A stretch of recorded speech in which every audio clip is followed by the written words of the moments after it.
when you guys go back into the studio and you're writing music, do the other band members get a say or input on your songs? Here we go, back into politics.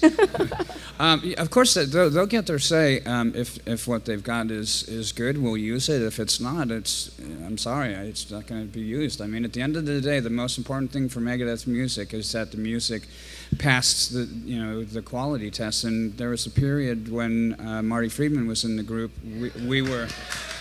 We were continuing to go down a path that we were becoming more and more alternative sounding, and I didn't like that. And I talked to Marty when we were doing Cryptic Writings, and we had just written a song, and he said, "Dude, I'm all about that," because he used to start every sentence with "dude." "Dude, I'm all about that." And I said, "Are you kidding? Why don't we just do something really slow like this? Na na na na na." And I started playing the guitar riff to "The Doctor's Calling," and it was really basically mocking him because I was thinking, this is the mighty Megadeth, and now you've got me playing music at like 20 beats per minute, and it's like, what happened? Where did we go wrong? So a lot of the band's formative years made Megadeth the Megadeth that we all know and love, and then there was a period where the success, because of the heavy metal influence into the world, the record companies saw what we were doing and wanted to influence us to make another Countdown to Extinction. Well, it ain't easy having a #2 record. You can't. If everybody could do it, everybody would do it. So when they said, make another one, I tried. I did that with Euthanasia. It was #4. It wasn't #2, but it wasn't #10 either. And, it was one of those situations where you're getting pressured from the record company. And some of you can, ask yourselves, well, why wouldn't you be able to tell the record company what to do? Well, the truth is when you're in the music industry, They're the bank. Me, myself, to them, I'm not Dave Mustaine. I have a SKU number. That's it. To you, I'm Dave, I'm your buddy, I'm your pal, I'll stick up for you, I'll be funny, But to them, they look at us, thank you, I love me too.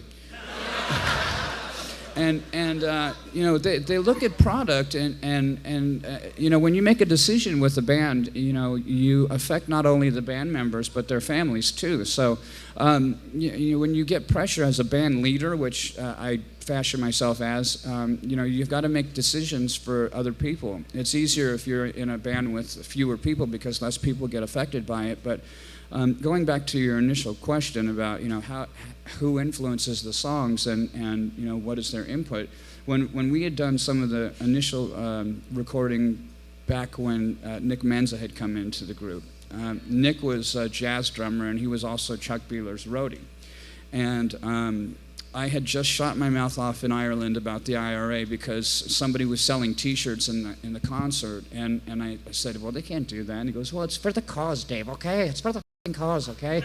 And I'm like, what's the cause? So me naturally being Irish, I wanted to hear about, any Irish folklore so I could go back to America and, act like I'm more Irish than anybody else who's part Irish. And so somebody said if you draw a smiley face on the top of a glass of Guinness, you'd have a drinking partner. So I sat down and I'm drawing. You think that's funny, huh? I think you've been doing it.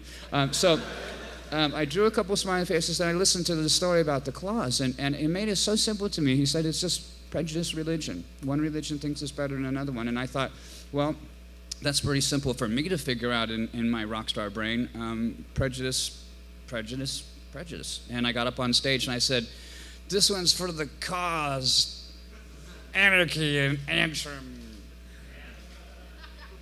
And I had been taken out in a bulletproof bus and woke up the next morning in Dublin, and Ellefson wouldn't talk to me, and I'm like, what happened? Well, what happened was they had a bomb threat called in because the IRA up where we were playing in Antrim, it's Northern Ireland, and it's not really popular to be making statements like that. Now, Paul McCartney can say, give Ireland back to the Irish, but I can't, and guess it has to do with being in the Beatles. But when the next day I woke up, I talked to Ellefson and he told me what had happened, and we the next morning we transported to a place in Nottingham, England called Rock City, and that's where Nick Menza jumped onto the drums for the first time because Chuck Beeler had gotten really, really wasted, and Nick hated Chuck. He used to call him terrible words that I won't say, but he jumped up on Chuck's kit, and we started what you now fondly know as Holy Wars that day, and Holy Wars is about that episode up in Antrim where I said stuff that I didn't really know anything about because I believed somebody and they told me stuff, and as a songwriter, it's really important if you're going to make a stand on something that you kind of play the gender line in the middle, and you don't take any sides or anything like that, because you can get yourself in a lot of problems. Like with the Dixie Chicks. I mean, when the chick first said that she was ashamed of Bush, I think everybody thought she was insane for doing something like that. I think everybody agrees now. And you do something like that in your career, one bad sentence can ruin your career, guys. I mean, I'm talking to you musicians now. So it's really important that if you're a front man and you're doing interviews and you're talking, that you think about what you're saying. Being funny, being a badass, and saying all these kind of things. That works, but it may not work for 25 years.